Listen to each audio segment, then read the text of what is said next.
Tava baixo. Glória a Deus. Tava baixo, eu não entendi nada. Aplauda Jesus então.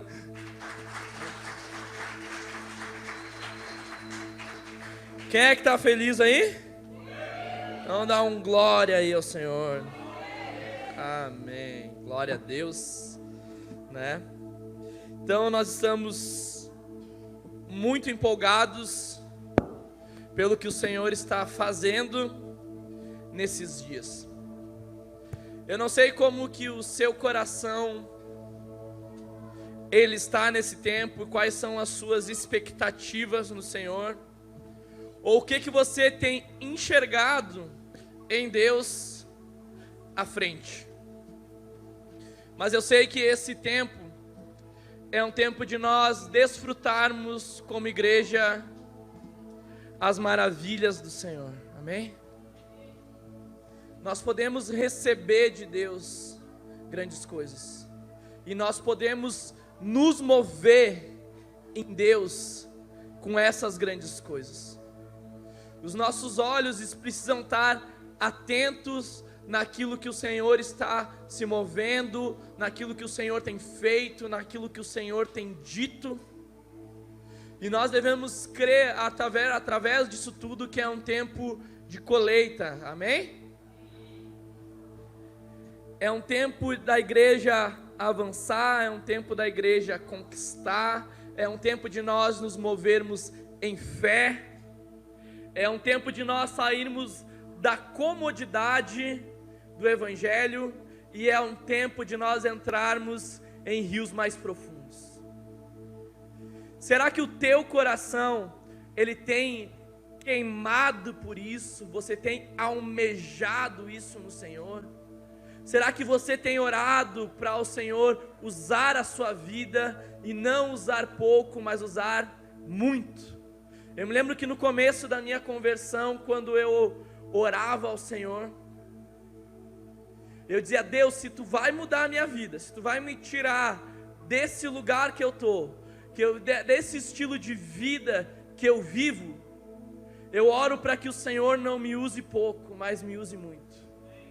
Não me coloca atrás do Teu exército, na verdade me coloca à frente para avançar. O reino de Deus, ele não é para covardes. Não é.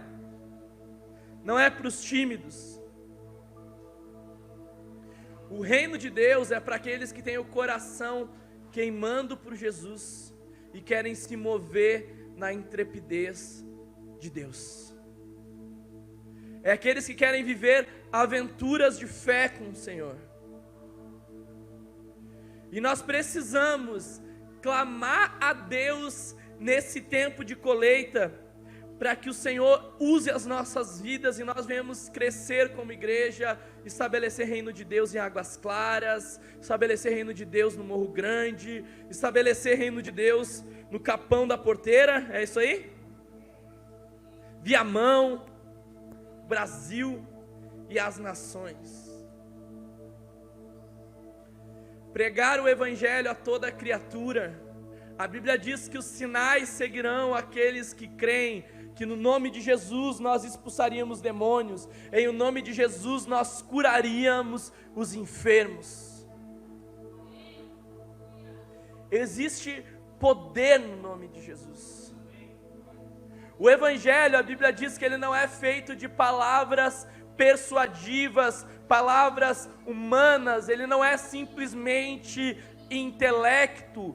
O poder de Deus está na cruz de Jesus, está na verdade do Evangelho, está na manifestação do Filho de Deus. A Bíblia diz que quando nós recebemos o Espírito Santo, nós recebemos poder de Deus.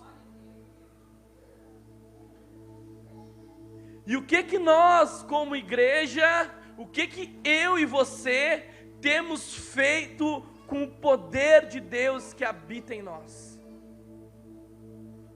Porque nós somos casa, morada de Deus, e existe a presença do Espírito Santo de Deus sobre as nossas vidas.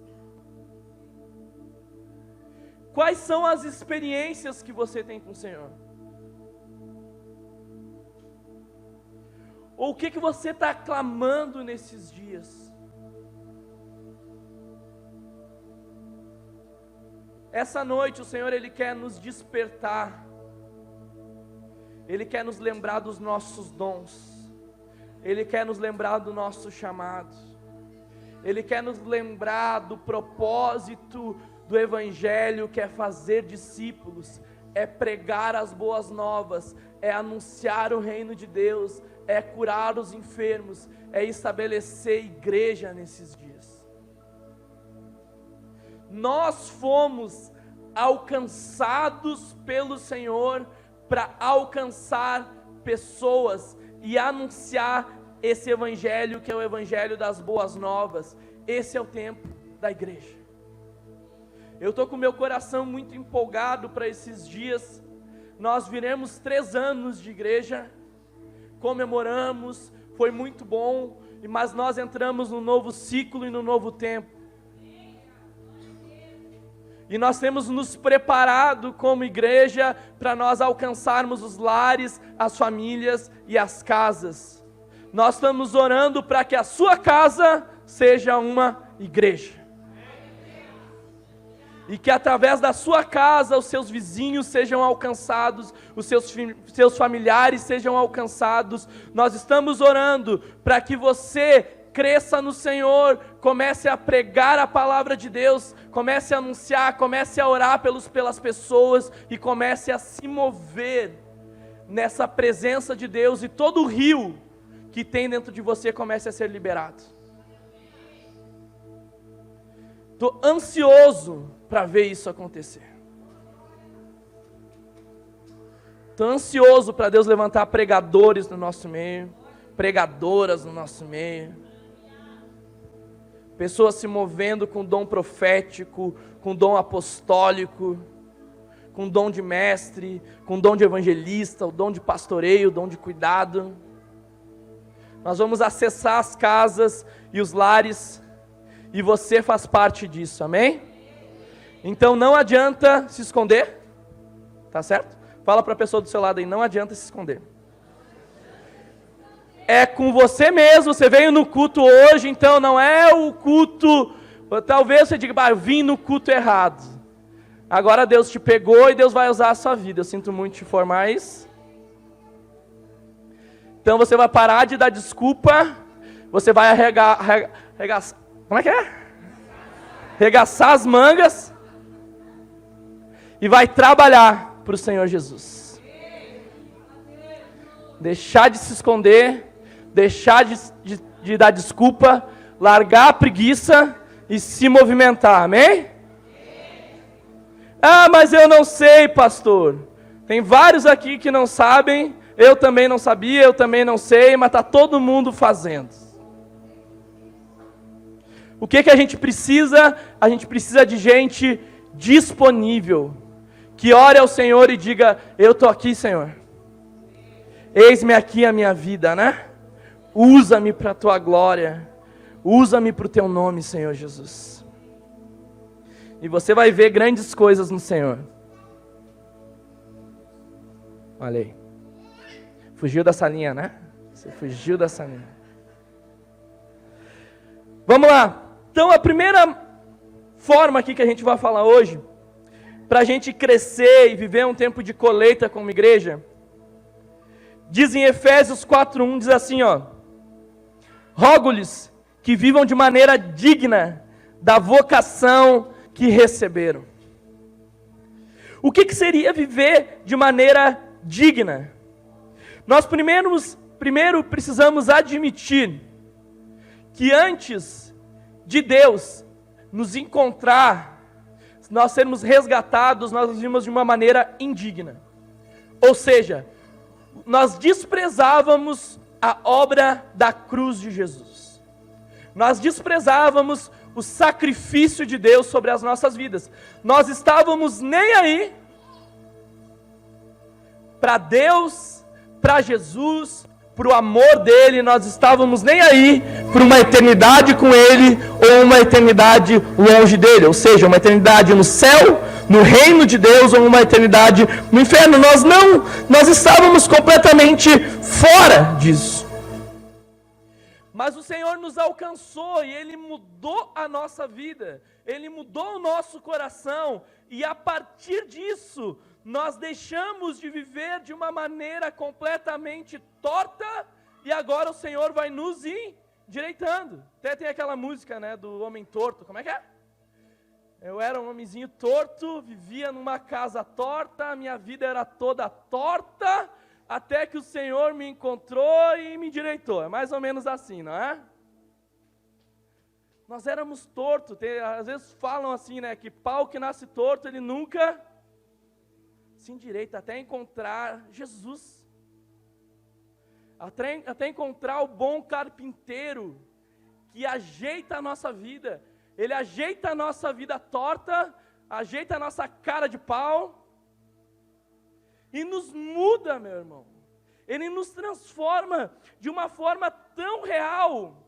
Esse evangelho, ele nos encontra e ele nos propõe valores, princípios que antes nós nunca pensávamos que podíamos viver dessa maneira. O Senhor, ele transforma o nosso coração. Ele transforma a nossa mente.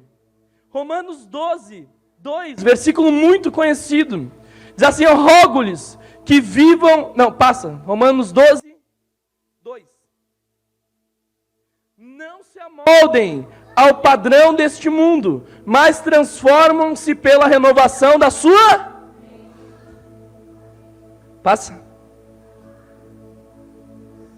Não tem?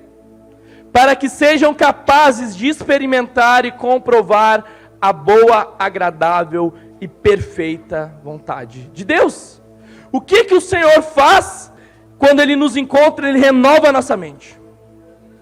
Ele muda a nossa maneira de pensar.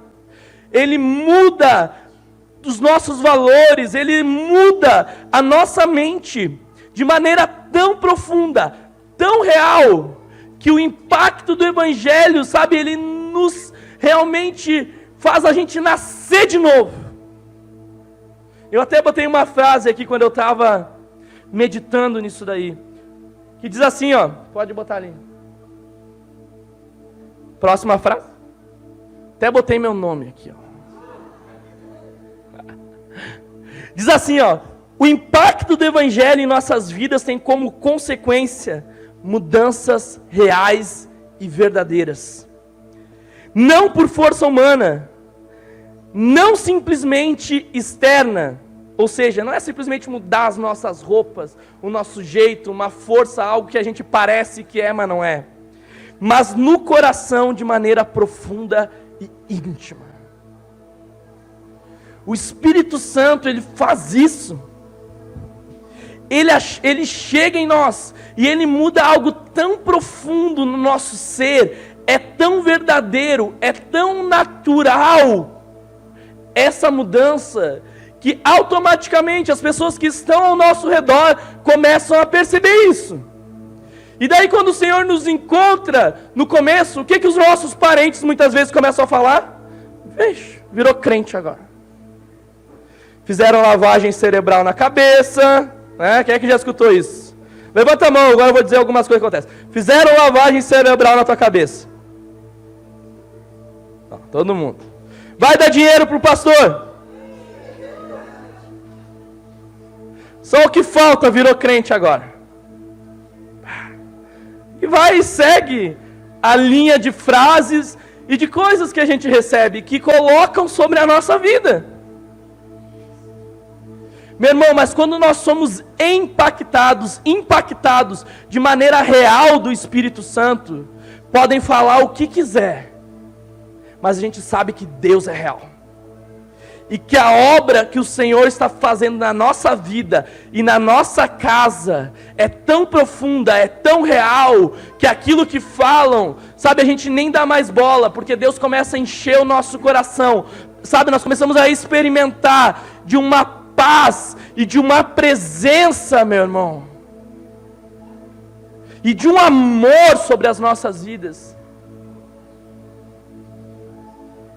que nós desejamos viver isso para o resto das nossas vidas.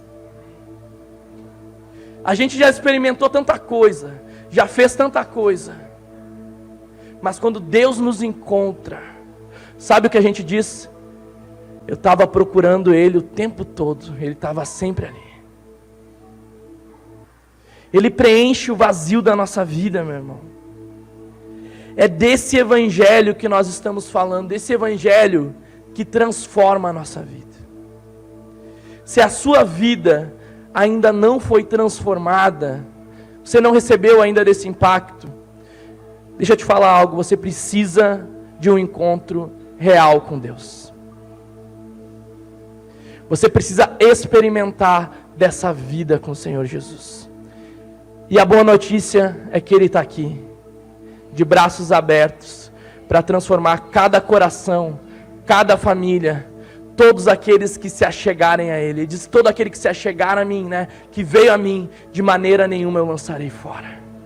Ele não despreza, Ele deseja, Ele anseia para mudar a nossa vida. Obrigado, Jesus. O segundo ponto aqui, Efésios 4:2, suportando uns aos outros em amor.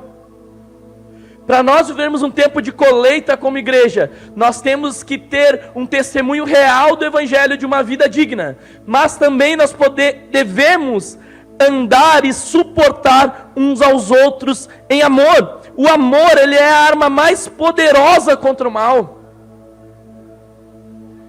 O amor é a revelação principal do Evangelho. 1 Coríntios 13:7 diz que o amor tudo sofre, tudo crê, tudo suporta, tudo espera. Só o amor de Jesus, ele pode transformar o mundo. O Evangelho de Jesus, ele é uma mensagem de amor. Esse amor que nos resgata e nos restaura, meu irmão. Olha qual é o versículo que todo mundo aqui, eu espero, os crentes aqui dessa igreja, sabe de cor. Mas eu vou exercer a misericórdia de vocês e eu vou colocar aqui para a gente ler junto, tá certo? Mas todo mundo já sabe aqui de cor isso aqui. Vai lá, olha só, vocês vão ler aí então, no 3, tá certo? 1, 2, 3, o que está dizendo aí?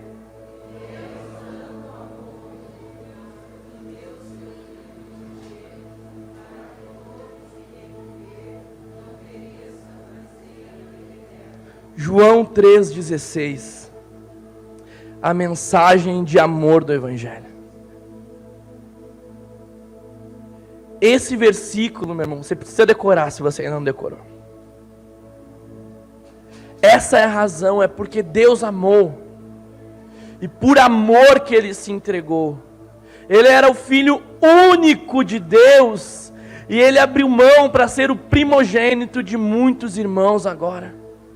E quem crê na mensagem do Evangelho, quem crê nessa manifestação de amor, meu irmão, nós não perecemos, mas nós temos vida eterna com Deus. Jesus, ele se manifestou para isso. O Evangelho nos encontra com essa marca de amor, e nós conseguimos crescer como igreja através de um testemunho real e através de uma vida que revele o amor de Deus. O amor, ele constrange. Não adianta ter palavras e não ter amor. Nós precisamos que o Senhor nos ensine a amar como Ele amou. 1 João 4, 16, 21, olha o que diz. Assim, conhecemos o amor que Deus tem por nós e confiamos nesse amor. Deus é amor. Todo aquele que permanece no amor, permanece em Deus, e Deus nele. Dessa forma, o amor está aperfeiçoado entre nós, para que no dia do juízo tenhamos confiança, porque neste mundo somos como Ele. No amor não há medo. Pelo contrário, o perfeito amor expulsa o medo, porque o medo expõe castigo. Aquele que tem medo não está aperfeiçoado no amor. Nós amamos porque Ele nos amou primeiro. Se alguém afirmar eu amo a Deus, Olha só. Mas odiar o seu irmão é mentiroso. Pois quem não ama seu irmão a quem vê, não pode amar a Deus a quem não vê. Ele nos deu este mandamento: quem ama a Deus, ame também o seu irmão. Isso dá um devocional para a gente esmiuçar dentro disso. Ou nós temos amor, ou nós temos medo. Ou nós confiamos, ou nós temos medo do castigo. O perfeito amor expulsa o medo. Esse amor de Deus, ele precisa ser tão real na nossa vida, que isso precisa fluir sobre todos aqueles que estão ao nosso redor. A Bíblia está nos dizendo que é impossível nós amarmos a Deus e odiarmos o nosso irmão. Como é que nós vamos amar a Deus que nós não vemos e vamos odiar o nosso irmão ao qual vemos? É isso que ele está dizendo. Você não pode e eu não podemos andar dessa maneira. Deus, ele é amor. Amém? É o caráter dele. É a revelação de Deus sobre as nossas vidas. Todos nós precisamos encontrar esse amor e revelar esse amor para um tempo de colheita. Amém? Terceiro ponto: sirva em paz pela paz. Efésios 4:13 diz assim, ó: façam todo esforço para conservar a unidade do Espírito pelo vínculo da paz. O que é isso? Para ter paz você precisa se empenhar. Toda unidade tem um custo, e a proposta de Jesus é que a nossa venha pela paz e em paz. Algumas pessoas conquistam uma paz momentânea. A Bíblia não diz que no mundo que o mundo não oferece um tipo de paz. Pelo contrário, ele diz que Deus, ele dá uma paz que excede todo o entendimento humano. Mas qual é a paz que o mundo te oferece? Por exemplo, o mundo não está em guerra nesse momento? Infelizmente, ainda está. Rússia e Ucrânia. Agora, não sei se vocês viram essa semana, Israel sendo atacado novamente. Mas muitas pessoas buscam ter paz, sabe com quê? Com guerra.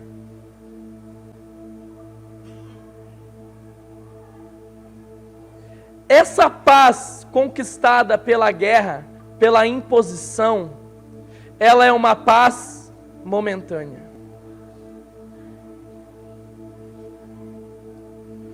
O Evangelho, ele nos propõe uma paz real. Jesus, ele é o príncipe da paz.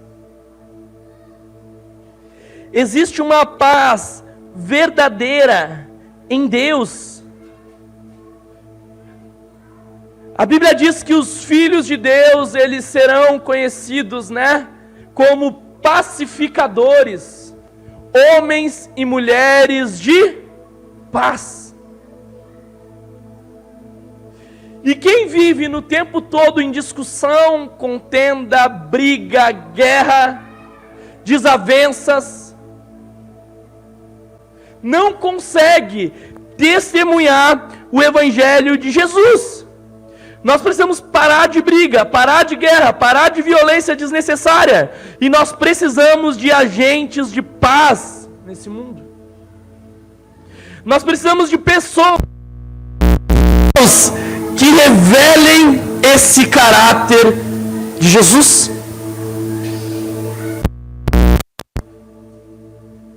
Meu irmão, uma paz interior, uma consciência tranquila, como talvez seus pais já disseram, não tem preço que pague isso. Você poder se deitar de maneira tranquila, como um filho de Deus que é salvo, resgatado, sabe? Sem acusação, sem estar no meio de confusão toda hora, sem entrar em discussão que não leva a nada. Tem gente que gosta de polêmica, meu irmão, o tempo todo está metido em polêmica, o tempo todo está metido em confusão, o tempo todo está metido em enredo. Sai daí, começa a viver em paz.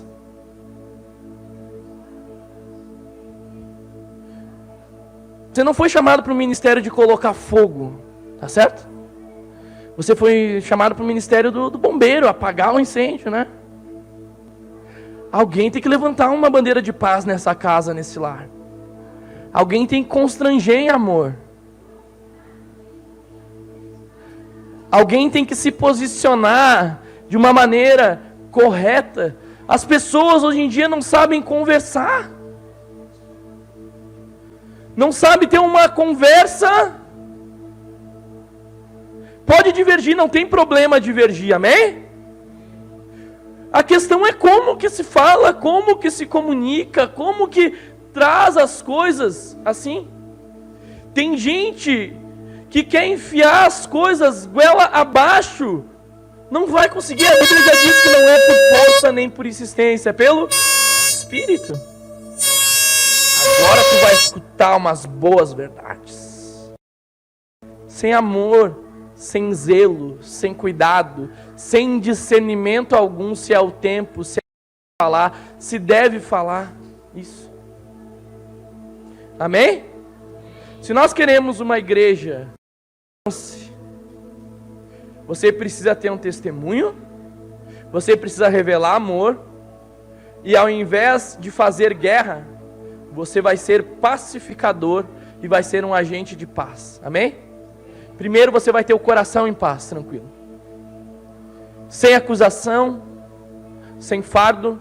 O evangelho, ele não é fardo, ele não é peso, tá certo? O evangelho que Jesus nos propõe, ele já diz que é um fardo leve e suave. Aprendei de mim que sou manso e humilde de coração. Esse evangelho de Jesus. Efésios 4:4 diz assim: assim como a esperança para a qual fomos chamados é uma só, mantenha viva a esperança. Nós somos chamados para a perspectiva, para algo maior. O mundo, meu irmão, ele já está desesperançoso. As pessoas já não acreditam mais, duvidam mais. Há muito pessimismo, muita coisa negativa. Não dá, não tem jeito, não vou conseguir.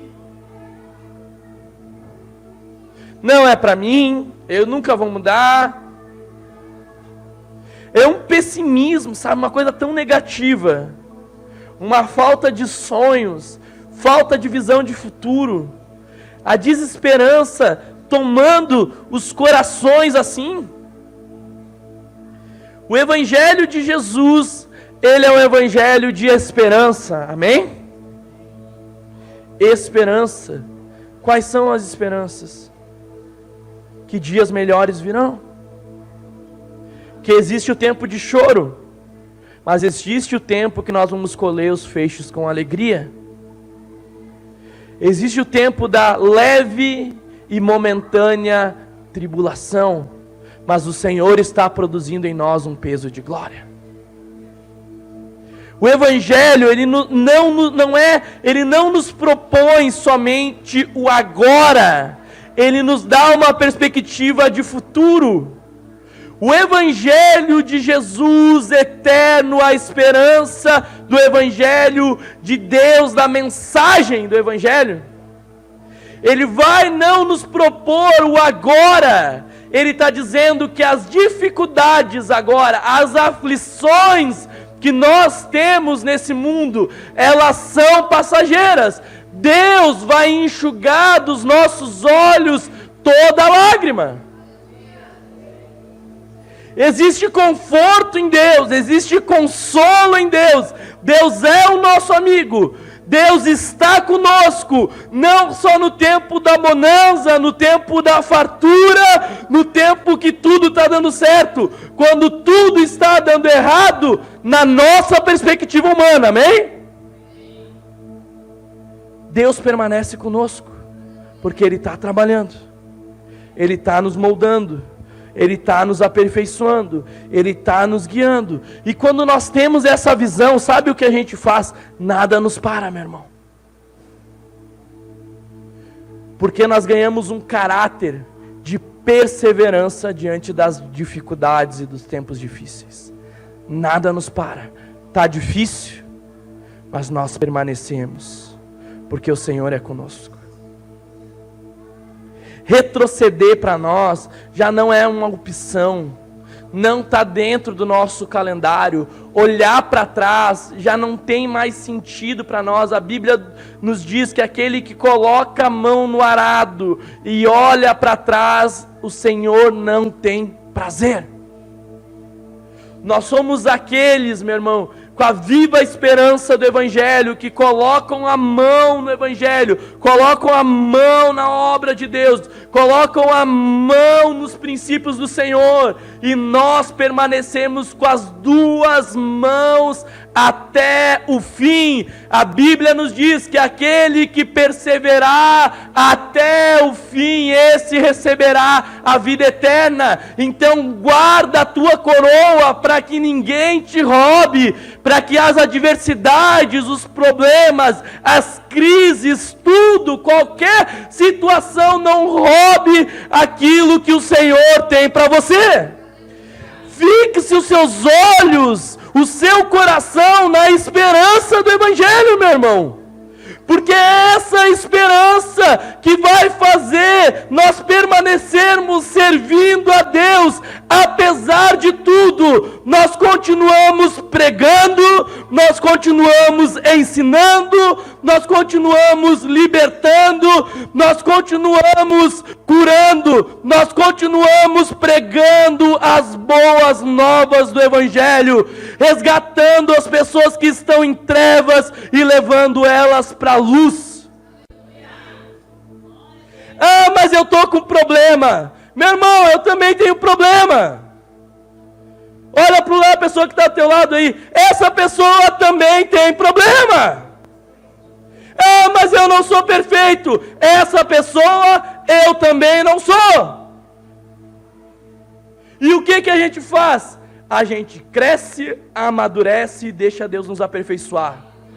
E seja usado e usado. Ah, mas eu tenho problema na minha casa. Eu também tenho, meu irmão. E aí? Vamos fechar a igreja então? Se é por causa disso, então nós fechamos a igreja. Vai todo mundo para casa. E deixa eu te fazer a notícia. Você vai para a tua casa e você vai continuar com o problema. Ah, que legal, né? Não tem sentido essas coisas. O Evangelho, ele nos dá essa esperança, essa perspectiva de eternidade, que faz a gente olhar e viver crendo. Meu irmão, existe uma recompensa, existe um galardão. Deus, Ele vai retribuir cada um segundo as suas obras aqui. Ele vai retribuir cada um segundo ao seu zelo pela vida da igreja, seu zelo pelas pessoas, seu amor, seu cuidado. Nós não podemos ser negligentes com aquilo que Deus nos deu.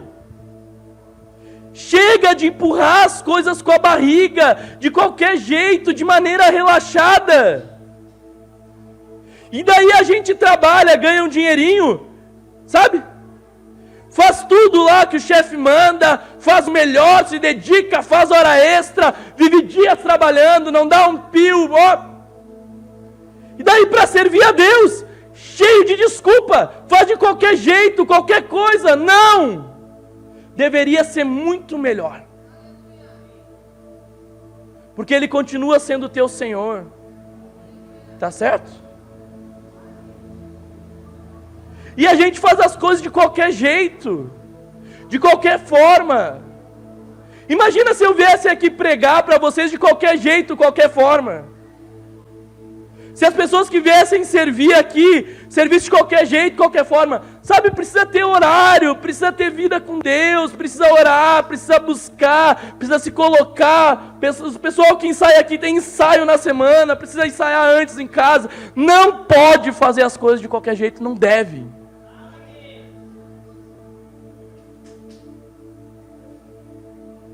Nós precisamos crescer como igreja e amadurecer para revelar a Deus através da excelência do Evangelho. Vocês viram que hoje aqui tá vindo umas propagandas aqui às vezes aqui? Por que está acontecendo isso? Porque a gente está testando um novo programa para ficar melhor, para todo mundo poder servir e todo mundo poder cantar, adorar a Deus e todo mundo poder receber a mensagem melhor. Para Deus parece que é migalha, sabe? Ó Deus, pega o meu resto aqui, o resto do meu tempo, o resto do meu esforço, o resto do meu fôlego. Para trabalhar, vai até quebrado, né?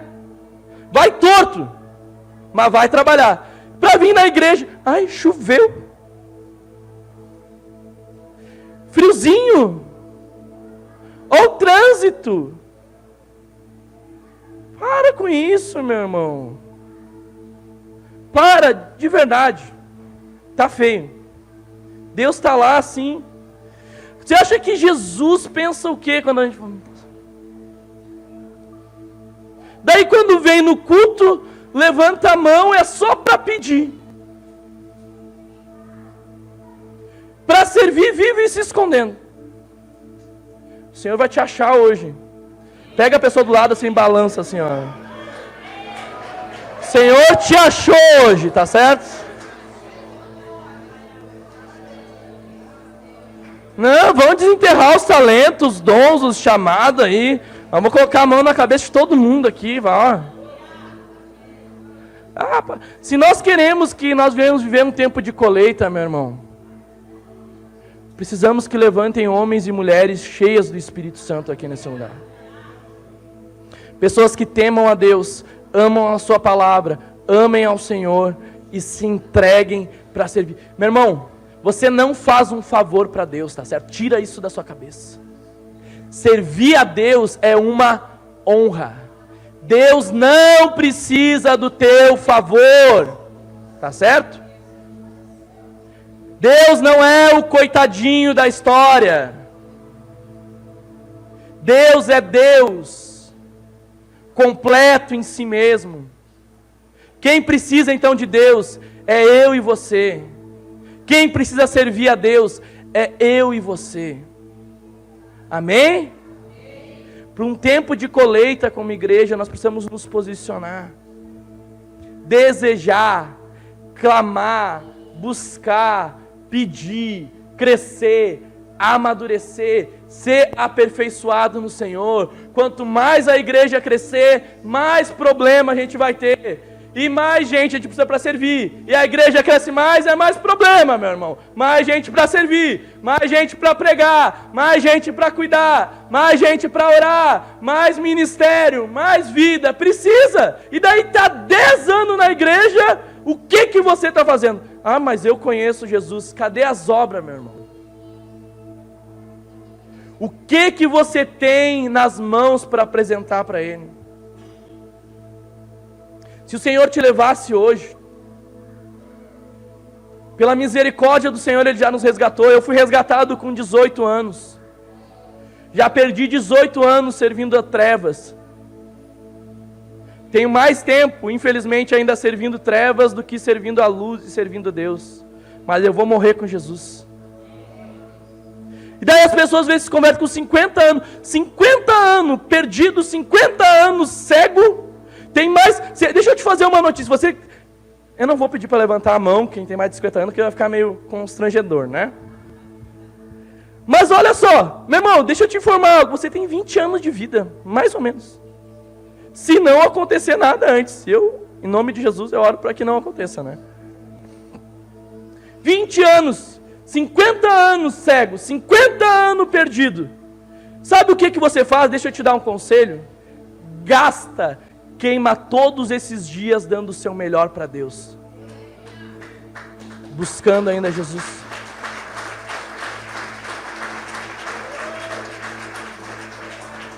Torra esses 20 anos com o Senhor. A gente já está em agosto, meu irmão. Agosto. Estamos aí, já passou metade do ano de novo. E aí, igreja? Vocês adolescentes aí, olha para mim aqui.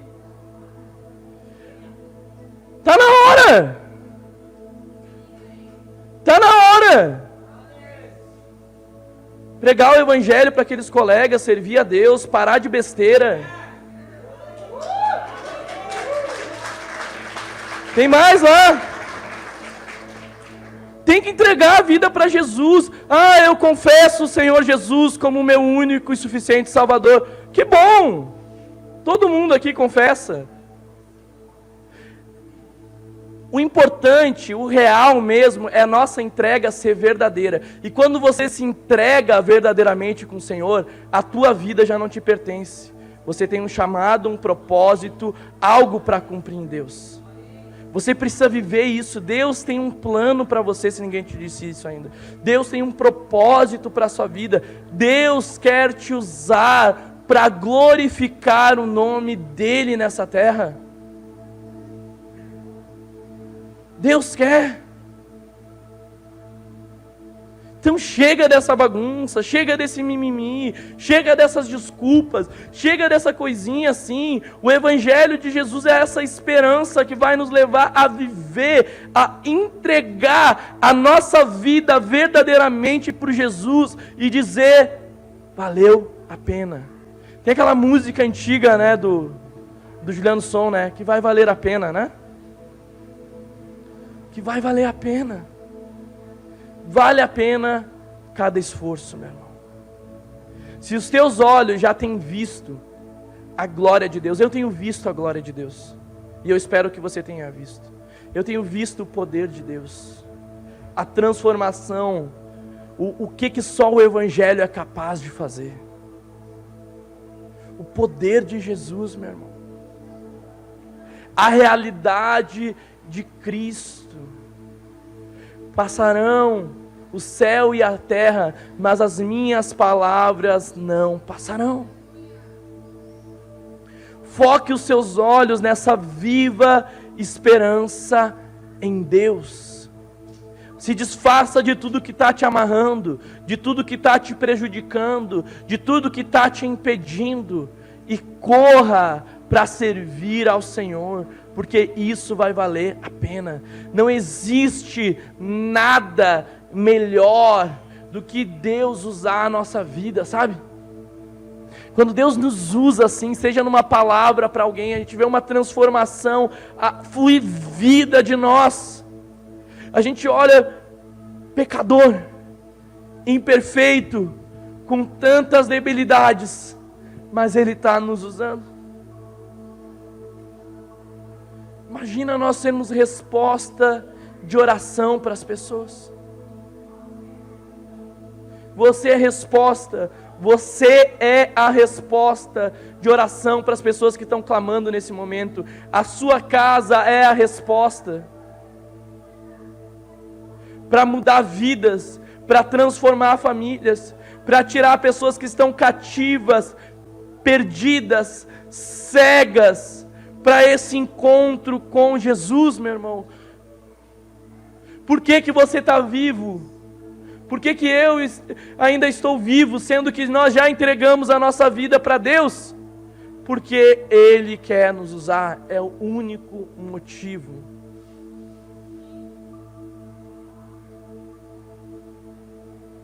Essa mensagem aqui, eu vou fazer parte 1 e parte 2, tá certo? Senão não vai ter como. Semana que vem a gente vai continuar isso daí. Porque agora nós estamos melhorando aqui e eu tenho um relógio aqui.